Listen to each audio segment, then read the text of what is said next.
தோழர்கள் அனைவருக்கும் வணக்கம். இன்னைக்கு பார்த்தீங்கன்னா, நம்ம வேங்கவேலு கிராமத்துக்கு வந்திருக்கோம். அந்த இறந்த கருப்பாயி பாட்டி அவர்களுக்கு வந்து வீர வணக்கம் செலுத்த வந்திருக்கோம். இத்தன நாள் வந்து வேங்கவேலுக்குள்ள வந்து யாரையுமே விடல.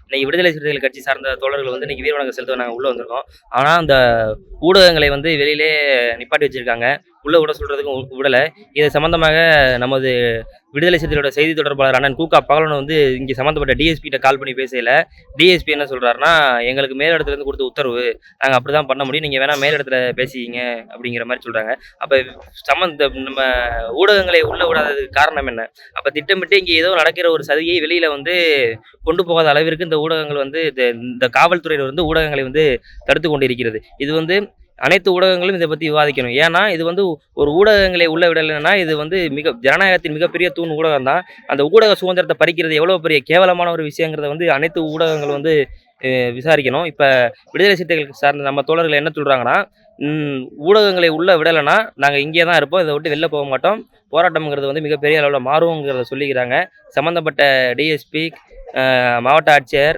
எல்லார்ட்டயும் பேசியிருக்காங்க. தொடர்ந்து வேங்கவியில் நடக்கக்கூடிய விஷயங்களை பதிவிடுவோம். நன்றி.